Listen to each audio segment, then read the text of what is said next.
Hi everybody, thanks for watching. Hey, today we went out and bought ourselves a new Keurig K Classic coffee machine. This is a single serve coffee machine that uses the K cups you see everywhere. This is kind of the base model. The model number is actually the K-50. And just because it's base doesn't mean it's not got everything you need. It's got less than 1 minute brew time, a 48 ounce reservoir, which is not huge, but if you're not a family of 10 or you're not a really serious 5-6 cup of coffee a morning kind of person, 48 ounces will get you through a morning. And I don't like to leave water in there for a few days. I like to add water every morning. 3 cup sizes, it'll do 6 like a teacup, 8 which is like average, but we always use 10 ounce. Some of our mugs we actually will run a 10 ounce and a 6 ounce for the big pint coffee. I mean, you can get these things anywhere. You can pick them up on Amazon for a relatively good deal, and I'll stick a link at the description where you can pick one up. And this is replacing our old Keurig, which is also a K-50.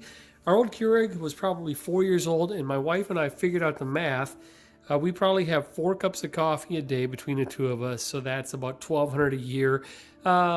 Company added probably another $200 or $300 in there, so about $1,500 a year. 4 years, 6,000 cups of coffee for maybe $100 for a machine. Not a bad deal. Are they going to last forever? Could I have taken it apart, cleaned it, and maybe replaced a part? Maybe.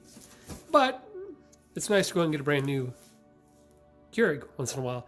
So without much further ado, I'm going to do a quick time opening this, and we'll talk about it and take you through the setup.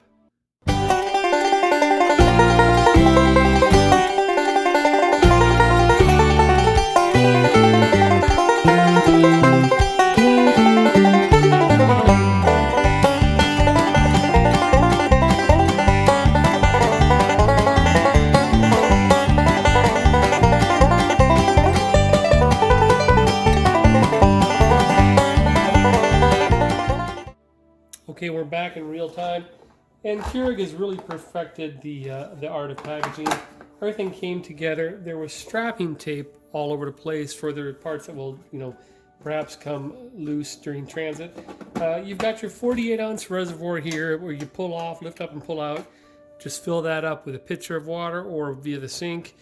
The lid goes on there. That nests right in the side. The front has the drip tray where you put your cup.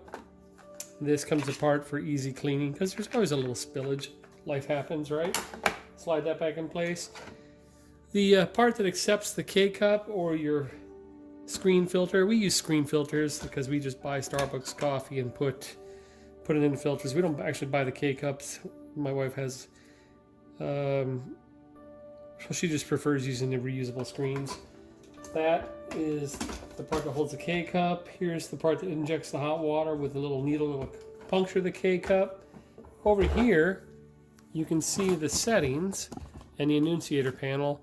Right here, a little blue light will come on and say to add water, descale. That's a new one for this model. That'll tell you when you have too much calcium in there. Add some vinegar, that's cool. The heating light, the auto off, and the power. And then these are your 3 sizes, your 6, 8, and 10 ounces. And these will light up blue when it's heated, and you just press the appropriate one. The cord is on the back of this, and it's about a 3-foot cord, which is consistent with what you want on your kitchen counter. And if you hear a little noise in the background, it's because my middle schooler just came home, and her puppy German Shepherd is going nuts. Anyway, so that's a Keurig. It comes ready to go within about 2 or 3 minutes. You need to add the water and add the K-cup. And we're going to try this one out. I'll get an extension cord just so we can try it out on this end of the counter, because that end of the counter is covered with pumpkin carving stuff because Halloween is just 2 days away. All right, we're back. We're plugged in with an extension cord, which is not the recommended way to do it, but I'm just doing this to show you how it works. Here's what you'd buy, a K-cup if you're not familiar with that, and that just fits right in there. And when you close this, it punctures it up there, and it'll run superheated water through there and through the bottom into your cup.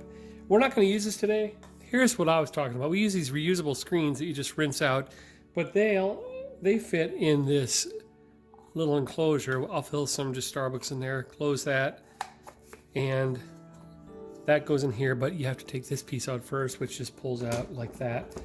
If you look, they're remarkably similar in size and shape. So, tell you what, I'm going to take it back. I am going to use the K-cup. That's truly how it's supposed to be. So line up the arrows on the top, I believe. Caution, sharp needles. That's a good caution. Okay, I'll put my K-cup in, close that, but you need to add water. You can either pull this off and do it in the sink, or for today I'm just gonna pour some water in there and turn it on, and you'll start to hear it do some things. It's gonna heat up. While that's warming up, I'm gonna show you my favorite cup. This is Bebop a Rebop a Rhubarb Pie. If you know what that is, you'll appreciate the cup. Okay, I'm gonna go medium. Oh, it's heating now. Got that red light on for heating.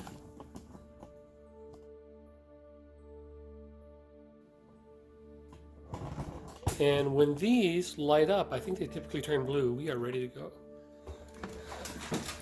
I'm just opening this to show you the hole that was punctured there. And you see, it is now heated up. I'm going to do the medium cup. Press blue, and these should extinguish, and this will stay lit. If you hear something in the side, that's the happy puppy and her owner. All right, back to this.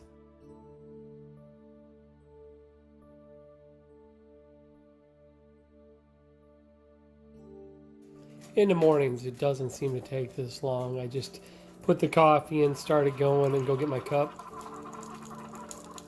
Here it comes. Now that's a sound you get used to. It might not be the most pleasant, but in the morning it gets your salivary glands going because you know coffee's coming.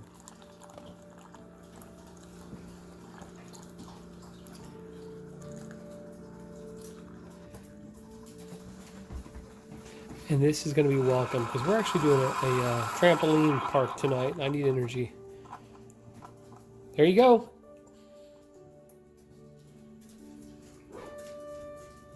If you could smell that, you'd be impressed. So that's the basic tour and how to operate the Keurig K-50 and virtually all Keurig single cup coffee machines.